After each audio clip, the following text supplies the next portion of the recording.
Fala, meus queridos, como vocês estão? Peço que deixe o seu like, curta e compartilhe.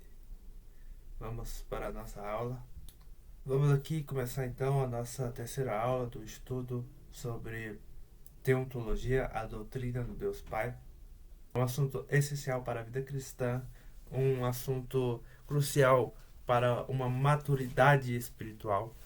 Creio que vai edificar mutuamente tanto aqueles que estão nos ouvindo como a mim, e creio que vamos crescer juntamente com este aprendizado.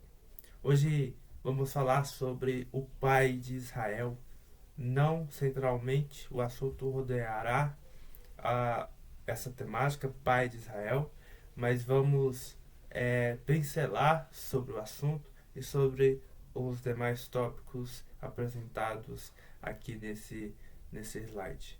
Eu vou tentar colocar um pouco melhor aqui o slide para vocês. Eu vou me diminuir um pouco aqui. Bem aqui. Quero que vocês vejam bem o slide. Deixa eu arrumar aqui só para vocês me acompanharem. Tá. Vamos lá. Livro de Êxodo, capítulo 4, verso 22, diz o seguinte: Dirás a Faraó, veja, Deus falando a Moisés, assim diz o Senhor, Israel, é meu filho, meu primogênito. Meus irmãos, eu quero iniciar aqui essa terceira aula sobre teontologia, visando o assunto, a expressão da paternidade de Deus no centro do Evangelho. Mas como assim, irmão Lécio?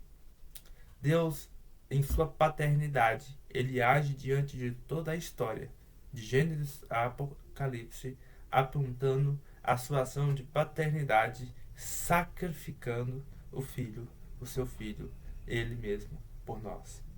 Ou seja, diante dessa situação em que Deus fala para Moisés dizer a Faraó que Israel é o seu primogênito, eles são o seu filho primogênito, ele está se referindo que Israel é uma representação de Cristo.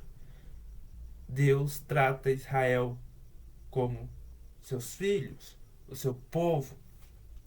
O que eu quero dizer diante desse primeiro tópico, aplicando em si a formulação da teontologia da paternidade de Deus, é que Deus escolhe cada um de nós para nos acolher, nos direcionar, nos capacitar a sermos todos os dias mais parecidos com Ele. Veja que essa situação de Moisés, de Israel sendo escravo do Egito, Deus apresenta essa circunstância, essas palavras para Moisés, dizendo que Israel é o primogênito de Deus, sendo uma representação de Cristo, assim como citado em outros vídeos que eu já fiz sobre Melquisedeque, é uma representação de Cristo. Davi é uma representação de Cristo. José é uma representação de Cristo. Em outro momento, pretendo estudar juntamente com vocês sobre a expressão, as representações de Cristo na Bíblia.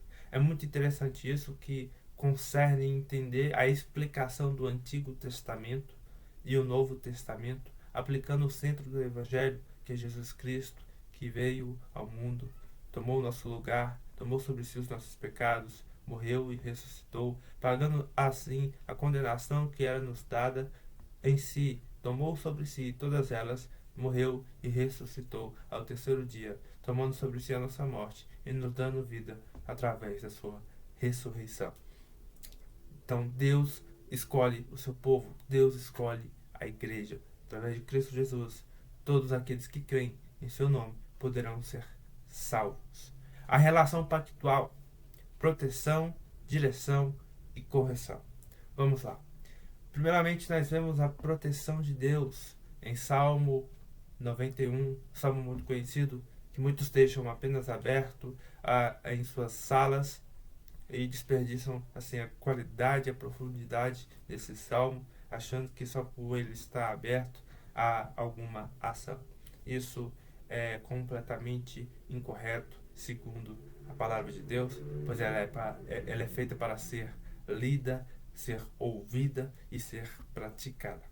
O Salmo 91 expressa para nós a proteção e o cuidado de Deus. Veja que o Salmo 91 é muito conhecido.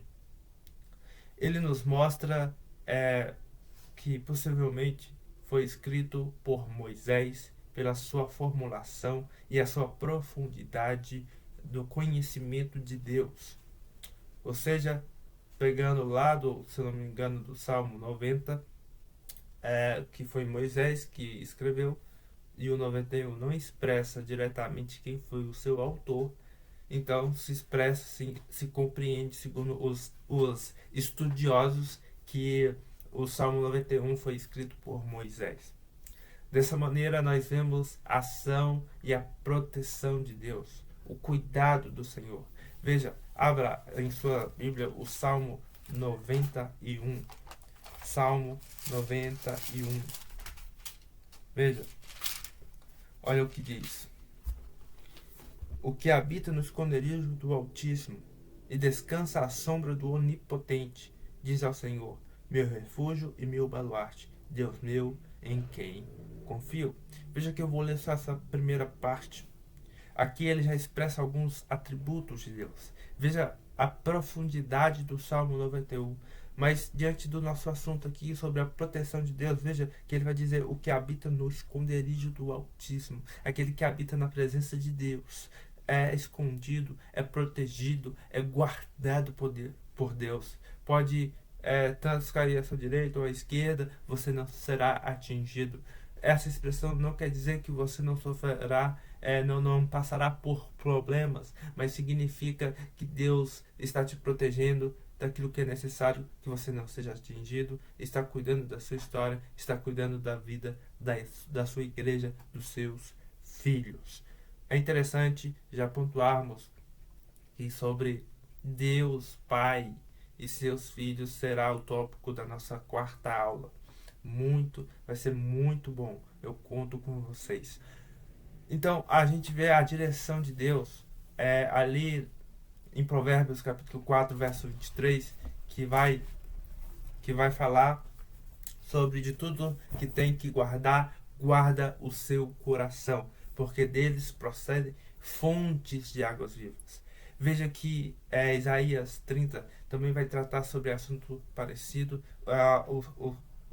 Os dois textos vão falar sobre direcionamento, ou seja, Deus ele não somente nos chama para a salvação, não somente nos apresenta o seu evangelho, ele também nos discipula através da sua palavra, seja do Antigo, seja do Novo Testamento.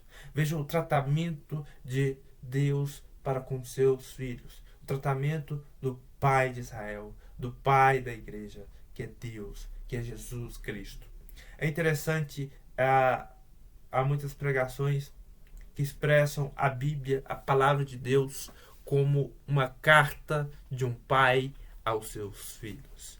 Deus está dizendo aos nossos corações que Ele é o nosso Pai. Ele é um conforto, Ele é um consolo, Ele também nos disciplina, nos direciona e nos corrige. Veja aqui também, neste slide, vai falar sobre a correção de Deus, ou seja, Ele protege, mas Ele também direciona e Ele também corrige, ou seja, Ele nos mostra o caminho, mas Ele sabe que nesse caminho há buracos, há problemas, há dificuldades, há situações em que vamos fazer coisas erradas ou falhar, mas Ele nos disciplina, Ele nos corrige. Deus não é um Deus que aceita o pecado, Deus não é um Deus que aceita vamos dizer de uma forma simples, nós como seus filhos aprontarmos coisas fora dos seus princípios para as nossas vidas. Deus, Ele vai te corrigir, não seja de maneira direta, mas com situações ou circunstâncias. Assim como em pequenas circunstâncias, ou talvez grandes, Ele nos corrige, Ele nos ensina. Deus também nos abençoa em pequenas e grandes circunstâncias. Por isso que a vida cristã, a vida de filhos desse Pai, desse Deus Pai, que apresenta a verdadeira e genuína paternidade, é uma vida de constante busca de santidade, de santificação, porque nós somos apaixonados por esse Supremo Deus, por esse Pai, por esse Salvador.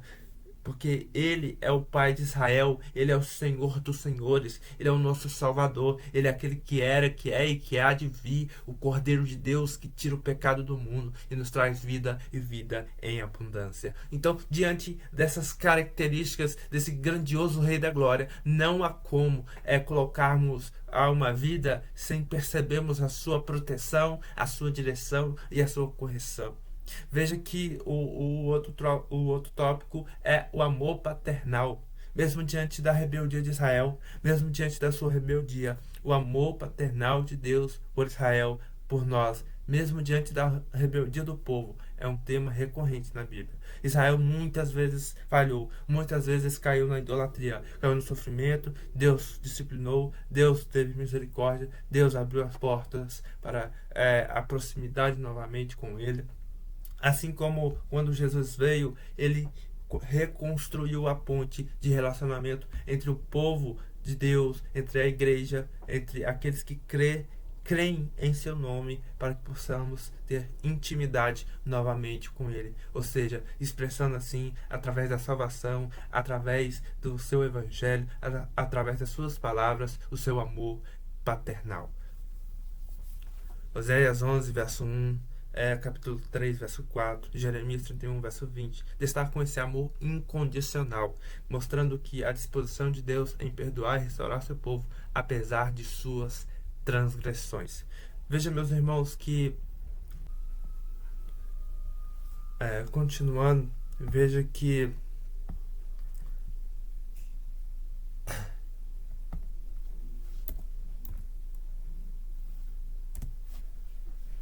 o amor de Deus, ele é perfeito, ele é agradável. Deus, ele disciplina seu povo, mas ele tem um amor confortante, ele tem um amor restaurador, ele tem um amor que reconstrói a instabilidade, algo que é instável por conta do pecado. O pecado nos destrói, o pecado nos traz morte, o pecado nos leva para a morte, para a escuridão, para o abismo, para a perdição completa.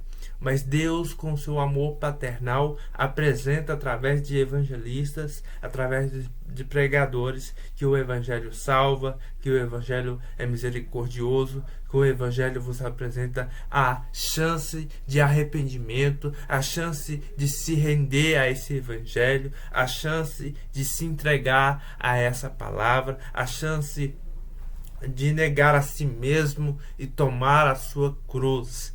O amor paternal de Deus, ele não só te convoca a uma vida de sacrifício, ele não só te convoca a uma vida de dedicação à oração e à leitura da palavra, ele derrama sobre nós o seu amor que é reconfortante, o seu amor que é salvador, o seu amor que é algo tão sobrenatural que a Bíblia toda percorre dizendo que mesmo ao meio ao caos, mesmo ao meio a tempestades, há uma alegria incomparável, há uma alegria que não se apaga ao meio às circunstâncias. Ou seja, Deus diz e expressa através do seu amor paternal: ei filho, ei filha, eu estou aqui, eu estou presente na sua vida, estou presente na sua história.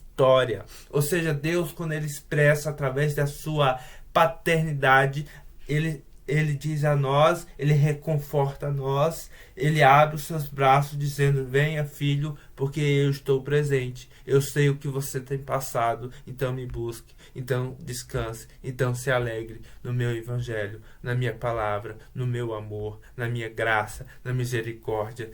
São tantas coisas.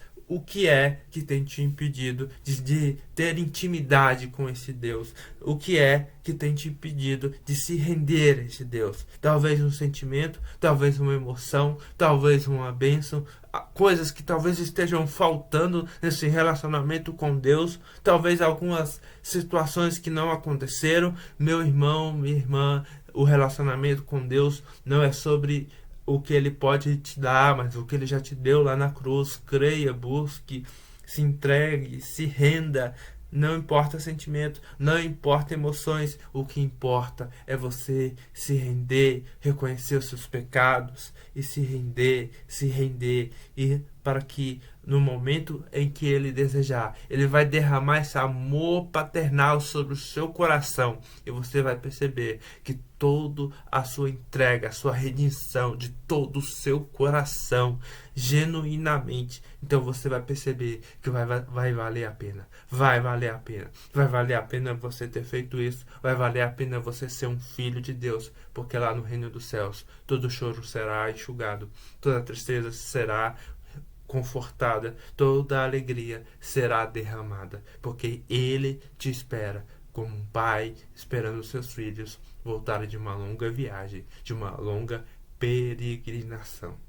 O Pai Nacional que guia e disciplina. O conceito Pai Nacional na Bíblia, no sentido uma figura que guia, disciplina, é abordado através da figura de Deus como Pai que disciplina seus filhos para o bem. Versículos como Provérbios capítulo 13, verso 24, Provérbios 23, verso 13 ao 14 e Hebreus capítulo 12, verso 7 ao 11 enfatizam a importância da disciplina e correção paterna, tanto na esfera familiar quanto na relação com Deus. Isso aqui exemplifica um pouco dessa parte final da nossa aula. Eu creio que aprendemos coisas interessantes até aqui e eu creio que Deus ainda tem muitas coisas a falar. Não se esqueça de deixar o seu like e compartilhar. Que Deus os abençoe em nome de Jesus.